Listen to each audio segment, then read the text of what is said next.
गजब हो गया। क्या हुआ? मंदिर में एक लड़का हो तो मैंने दीदी को हाथ पकड़ो, रथ में बैठा लो, चलो। इसलिए भैया मैंने बहुत उसको रोका लेकिन वो माना नहीं। और जो इतने वचन कहे तो आज रुकम समझ गया कि जे काम और काऊ को नहीं, केवल केवल कन्हैया कोई काम है। तो उसी समय आज ध्यान रखना, रुकम जो रहे जब देखा कि ये काम कन्हैया का है तो उसी समय महाराज आज रुकम दौड़ करके पहुंचा है कहाँ? महाराज शिशुपाल के पास। और जब शिशुपाल के पास में पहुंचा, जवाब दिया ठाड़े रहो दूल्हा बनी, ठाड़े रहो मौत धरे।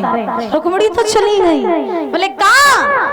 तो रुकम कहने लगा हमने तुमसे कहा था कि होशियारी से रहियो, कहूं कन्हैया आ सकते हैं। तो कन्हैया जो है वही रुकमणी को लेके चला गया। तो जो इतने वचन कहे उसी समय इधर महाराज रुकुम अपनी सेना लेकर के भगवान कन्हैया का पीछा करने लगा। जब पीछा करने लगा, आगे आगे भगवान भागते जा रहे, पीछे पीछे रुकुम का रथ भागता हुआ जा रहा। भागते भागते भागते भागते जंगल में जाकर के भगवान कन्हैया का रथ घेर लिया रुकुम ने। और जब कन्हैया का रथ घेरा रुकुम ने, तो रुकमणी जो रहे देखा कि अब तो भैया आएगा। और भैया की और अगर भगवान की लड़ाई हो गई तो भैया है जबर और प्रभु ने कहा लगे तो इनकी पेश सुनाई जाइए। उस रुकमणी ने कन्हैया से कही प्रभु तो साले साहब आ गए तो बात जहां तक हो सके प्रेम से ही निपटाई लियो, लड़ाई करने की जरूरत नहीं। क्यों? क्योंकि सुना क्या मेरो भैया जबर तुम हल्के और निकल ठहर जाइयो, मेरो भैया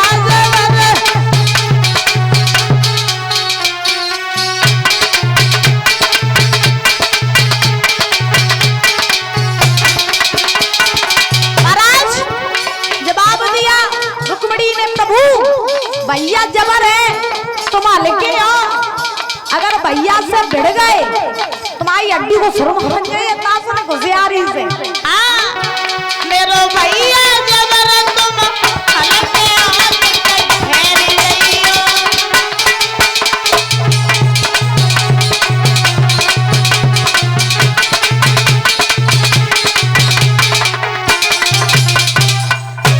आज माना ध्यान रखना।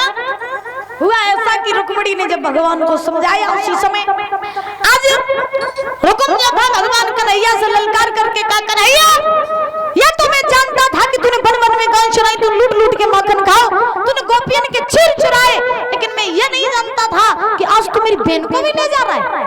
अगर तुझ में ताकत है तो तू मेरे से युद्ध कर।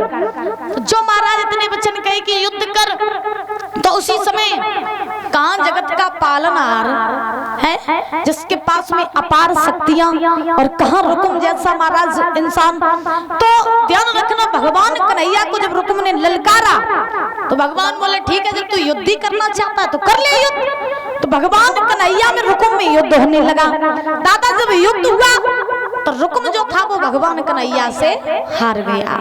जब रुकुम कन्हैया से हारा तो रुकुम जब कुंदनपुर से चला था तो उसने ये प्रण किया था कि अगर मैं कन्हैया से हार गया तो दोबारा कुंदनपुर में लौट करके मुख नहीं दिखाऊंगा। तो ये रुकुम जो था लौट करके कुंदनपुर में नहीं गया। इस रुकुम ने महाराज एक भोजकट नाम की नगरी बसाई जो भरथना के नाम से प्रसिद्ध है। भरथना तो सुना होगा आप लोगों ने, गए हो तो ठीक। तो महाराज इस रुकुम ने भोजकट नाम की नगरी बसाई जो भरथना के नाम से प्रसिद्ध है। वहीं जाकर के रुकुम रहने लगा। उसी समय इधर बलराम जी अपनी सेना लेके वही जंगल में आए जहाँ भगवान रुक्मिणी के साथ खड़े थे। अब भगवान ने बलराम को देखा तो बलराम रुक्मिणी के पीछे भगवान छिपने लगे। जब रुक्मिणी के पीछे प्रभु छिपने लगे तो बलराम जी जब पास में आए बलराम ने आवाज लगाई ए कन्हैया इधर आ। भगवान पास में आए बोले हाँ भैया बता। तो बलराम जी बोले जब बता उन्हें तो भेजो तो तू पंडित जी को छोड़े है ये कुंदनपुर तक। फिर तू पंडित जी को कौन छोड़े आओ जब बिटिया के निकली ले आओ, लली के निकली ले आओ, कहां से ले आए। तो बलराम जी बोले हैं लाला क्या कहां से ले आए मोहन सुगर नारी अल्लाह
बहन है, कौन गांव से ले आई लला बता ना।